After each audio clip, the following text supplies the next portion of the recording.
El placer de recibir de tanto en tanto al doctor Aldo Pignanelli, un economista de mucho prestigio en nuestro país. Aldo, querido, gracias por estar compartiendo una vez más. Gracias por venir. Muy bien. Aldo, ¿es preocupante lo de la Argentina y la deuda que está tomando como para cubrir el déficit fiscal que tiene? Es preocupante en la medida que no crezcamos y en la medida en que después de la deuda no vengan las inversiones. La historia económica argentina tiene muchas experiencias de este tipo. Algunas fueron exitosas y otras no. Siempre es muy importante que Argentina genere dólares genuinos a través de las exportaciones y a través de la inversión directa. Esto el gobierno lo sabe mejor que nadie, ellos lo saben perfectamente, saben que Argentina no puede estar permanentemente tomando deuda y todos apostamos a que en algún momento esas inversiones vengan, ¿no? Ahora, estas modificaciones, desde lo impositivo, desde lo laboral, la reforma tributaria, bueno, que tanto se comenta, Sí, ganar competitividad a futuro, ¿van en el buen camino? Sí, a ver, la propuesta es claramente, están diciendo, ¿cómo no? Muchas gracias. Sí, claramente el gobierno en su propuesta de reforma tributaria, reforma laboral, está diciendo, hagamos esto para atraer inversiones. Eso es un aspecto positivo. Hay otras cosas que son más discutibles, pero la línea, la tendencia es esa. Ahora, yo, ¿dónde veo las limitaciones de esto? Primero, me parece que es muy lento, porque en 5 años lo terminamos haciendo. Demasiado gradualismo, dice usted. Sí, pero no, yo no hablo de gradualismo desde el punto de vista del modelo económico, sino de la decisión de atraer inversiones, ¿no? El economista Keynes, muy famoso en la década del 30 por ser asesor del gobierno americano en la crisis, él era inglés, Lord Keynes, pero era asesor del presidente americano, él decía, bueno, ustedes quieren hacer gradualismo en la crisis, pero en el largo plazo vamos a estar todos muertos, porque las crisis hay que encararlas y solucionarlas. Me parece que la tendencia es buena, pero es muy moderado el plazo. Yo lo hubiese hecho más contundentemente. A ver, vamos a hablar claro. Potencial inversor en la Argentina.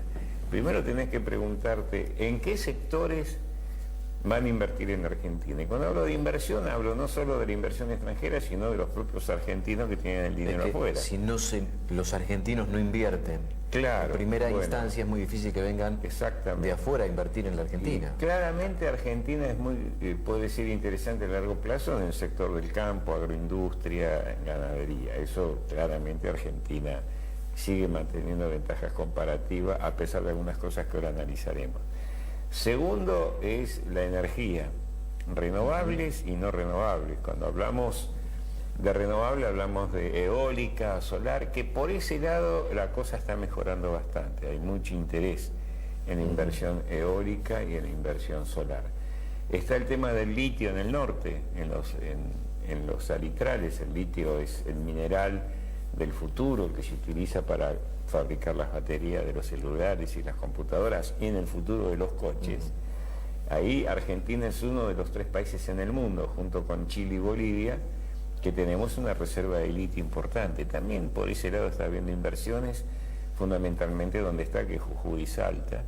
Ahí el detalle interesante es que ya en Perico, en el Gran Jujuy, empresas japonesas ya están invirtiendo, aunque venía de antes también, en una importante fábrica de baterías. Bueno, nosotros hasta ahora el litio lo estamos exportando en bruto a Iquique, a Chile, donde se fabrican las baterías. Sin darle valor agregado. Claro, en este caso, por eso es importante esto del valor agregado. Y el tercer tema es el tema comunicaciones y obras de infraestructura. Son los rubros hoy que Argentina tienta al mundo para que vengan a invertir. Ahora, cuando vos le decís, mirá, voy a achicar el impuesto a las ganancias del 35 al 25 para aquellos que reinviertan, estás diciéndole, vengan a invertir que les bajo el impuesto a las ganancias. Sí. El problema es que cuando vos analizás, esa reducción se va a dar en 5 años. Después te dicen, bueno, vamos a hacer una reforma de la presión tributaria por el lado de ingresos brutos y las provincias adhieren, porque eso es un tema provincial, pero también es muy lento, lo mismo que la reforma laboral. Entonces, me parece que ahí hay alguna contradicción y estamos jugando contra reloj, porque la deuda crece a pasos agigantados. y en algún momento te van a pasar la factura. Yo el otro día estaba en una reunión con un economista, funcionario del gobierno, y me decía, bueno, pero ahora la deuda todavía no es problema, va a ser en el 2020. Digo, escúchame, faltan 2 años. ¿Qué tipo de, si esto no se revierte, qué tipo de problemas puede tener? Lo de siempre, te dejan de prestar y tiene que hacer un ajuste feroz, que no sé si la sociedad argentina está en condiciones de hacerlo, ¿no? Y después tenés el tema estructural del modelo económico, que es mucho más profundo que una reforma tributaria o una reforma... ¿Y cuál es ese tema estructural del modelo? Y el tema estructural es el alto costo argentino, el retraso del tipo de cambio y un mercado que está siendo muy invadido por el sector externo. Por las importaciones, sí, claro, concretamente. Claro, sí. Bueno, hoy yo venía recién en un auto que me trajeron al canal y me decía el chofer, sí, este es un auto brasilero. Digo, bueno, no te preocupes porque el 80% de los coches que se venden en Argentina son brasileros. Entonces hay una gran demanda de autos porque están los precios de los autos, como el dólar está atrasado, un porcentaje importante, y estos autos son importados, porque los locales no compiten, en ese sentido, bueno, aprovechen la situación, la gente lo está aprovechando y está comprando autos. Ahora, pero son autos brasileños. ¿En qué nivel más o menos estaría atrasado hoy el tipo de cambio? Y para mí hoy está un 30% atrasado. Acordate que en el 2001 pesos más o menos debería estar. Sí, lo que pasa, a ver, es muy fácil decir está atrasado. Muchas veces me preguntan, bueno, ¿a cuánto tiene que estar el dólar? Bueno, 21, 22, 23, el número que dé, a mí me da 23, pero yo digo también que el gobierno no puede llevar ese valor del dólar, porque vos viste la experiencia... Se traslada a precios. Se va a precios. Entonces, ahí viene el problema del modelo macroeconómico. Si vos tenés una economía como la Argentina, que cada vez que necesitas ajustar el tipo de cambio se te va a precios, no hagas ninguna devaluación, no tiene sentido. ¿Y cómo se hace para que no vaya a precios? Bueno, el modelo económico, si vos tenés un déficit fiscal, que es el 7-8% del Producto Bruto Interno, tenés que eso se financia con emisión monetaria y con endeudamiento, el problema que tenés, más el tema de la estructura interna de costos de la Argentina, y no estoy hablando tanto de fábrica, sino estoy hablando de la logística, estoy hablando de los impuestos, del costo del capital, hay una suma de situaciones, provoca que esa devaluación vaya a precio. ¿Cómo evitar eso? Bueno, hubo experiencias en la Argentina de devaluaciones que fueron exitosas. A ver, en la Argentina, si vos devaluás y lográs que de esa devaluación solo el 20% vaya a precios, eso es una devaluación exitosa. Ahora, en el 2014, que todavía estaba la dupla Cristina Kicillof, devaluaron un 38%, enero del 2014, ¿te acuerdas tú? De 6 a 8 pesos fue. Ese año la inflación fue del 38%. Vamos al 2016, primer año del gobierno de Macri. Devalúan el dólar oficial, acordate que estaba en 9 pesos el dólar oficial. O blanquean el dólar. Blanquean porque, bueno, el dólar pasó a 13 pesos, hubo una devaluación del 40%, 40 y pico. Y la inflación ese año fue del 41%. También ahí fracasaron, ¿sí? Entonces, hay que buscar un modelo, consensos, de tal manera que vos logres que esa devaluación sea competitiva. Nosotros en su momento, en la crisis del 2002, 2003, hasta el 2006, hasta que estuvo la Baña en economía y yo en el Banco Central, acordate, en la crisis fue una cosa terrible, una mega devaluación, la salida de la convertibilidad. Tuvimos una devaluación del 300% y solo se trasladó el 20% de eso a precios. Y terminamos con una inflación del 3% anual. Ahora, muchachos, ¿cómo era el modelo?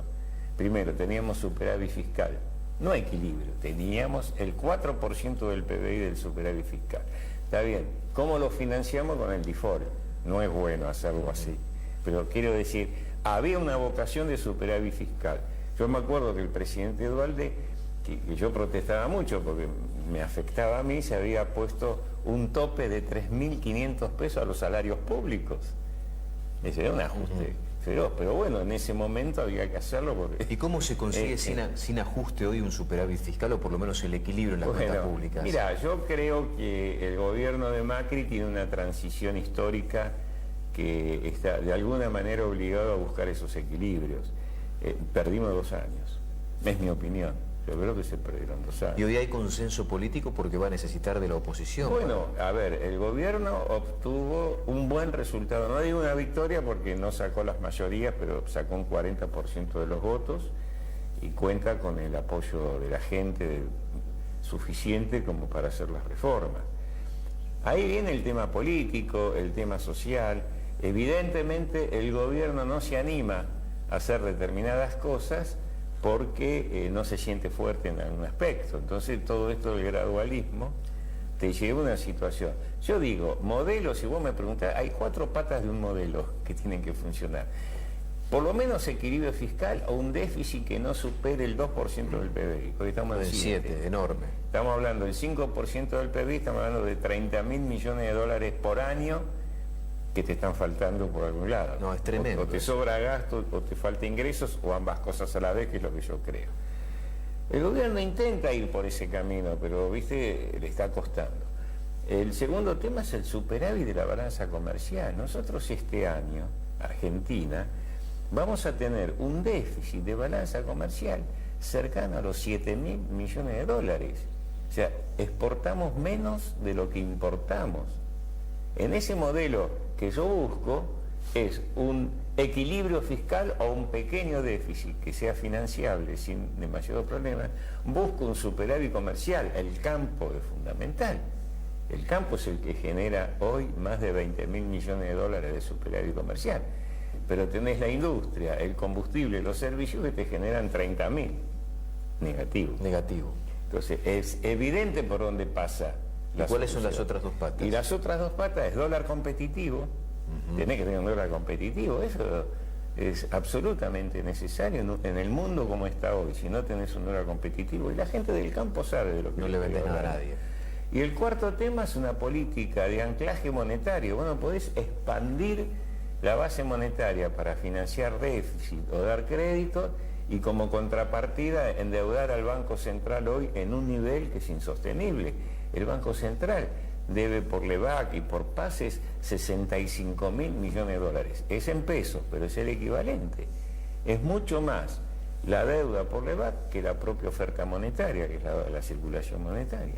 Entonces, esas son las cosas que realmente hay que plantearse seriamente, oficialismo y oposición, y dar un análisis, una discusión, un debate serio en la sociedad, y que cuando yo digo determinadas cosas no se enojen los funcionarios del gobierno. Yo tengo excelente relación, yo soy opositor obviamente, yo pertenezco al peronismo, pero cuando fui funcionario público, que lo fui durante mucho tiempo, mi diálogo era con todos los sectores. Yo tenía colaboradores que venían del radicalismo, del liberalismo, del socialismo. A mí no me interesaba de dónde venía, con tal que fuera un tipo capacitado, honesto, que se podía hablar.